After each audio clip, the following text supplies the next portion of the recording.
Friends, போன வீடியோவில் உங்களுக்கு நான் எம்ஃபெட்டிக் ப்ரொனவுன் சொல்லி கொடுத்தேன். அதாவது யாரோட உதவியும் இல்லாமல் நம்மளே ஒரு ஆக்ஷன் செய்யும் பொழுது நானே, அவங்களே அப்படிங்கிற அர்த்தத்தில் யூஸ் பண்ணுவோம்.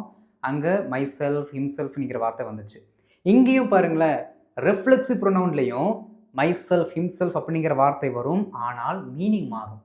எப்படின்னா இங்கே பாருங்கள், ஐ மை செல்ஃப் அப்படின்னா அங்கே என்ன சொல்லிக் கொடுத்தேன், நானே அப்படிங்கிற அர்த்தத்தை சொல்லிக் கொடுத்தேன். ஆனால் இங்கே நான் என்னையே அப்படிங்கிற அர்த்தத்தில் நாம் படிக்க போகிறோம். ஏன் அப்படின்னா இது ரெஃப்ளெக்சிவ் அப்படின்னா நாம் செய்கிற அந்த ஆக்ஷன் நம்ம மேலேயே பிரதிபலிக்கும். அதுதான் ரெஃப்ளெக்சிவ்.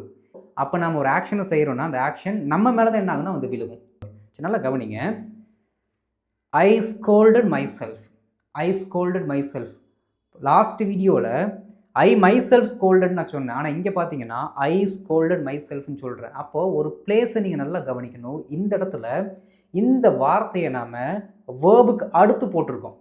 அங்கே என்ன பண்ணோம், நவுனுக்கு அடுத்து போட்டிருக்கோம். அப்போ நவுனுக்கு அடுத்து நீங்கள் இந்த வார்த்தையை போட்டிங்கன்னா நானே, நீயே அப்படிங்கிற அர்த்தத்தையும், ஸ்கோல்டு அதாவது வேர்புக்கு அடுத்து இந்த வார்த்தையை போட்டோம் அப்படின்னா அந்த ஆக்ஷன் நம்ம மேலே செஞ்சுக்கிறோம் அப்படிங்கிற மீனிங்கில் வருது.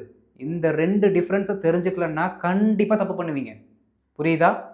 ஐ ஸ்கோல்டட் மை செல்ஃப், நான் என்னையே திட்டினேன். ஐ ஸ்கோல்டட் மை செல்ஃப், நான் என்னையே திட்டினேன். ஷீ டார்ச்சர்ஸ் ஹெர்செல்ஃப், அவங்களே துன்புறுத்திக்கிறாங்க.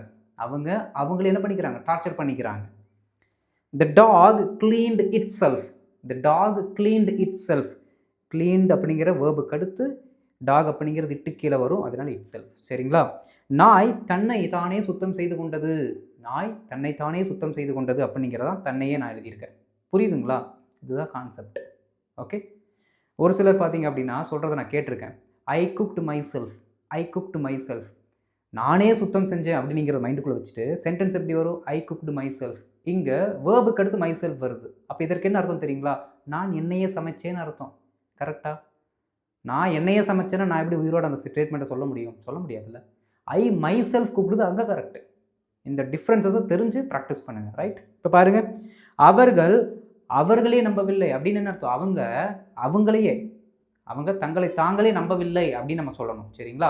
இந்த பர்டிகுலர் சென்டென்ஸை இங்கிலீஷில் எப்படி சொல்லலான்னு நீங்கள் காமெண்ட்டில் போட்டுருங்க.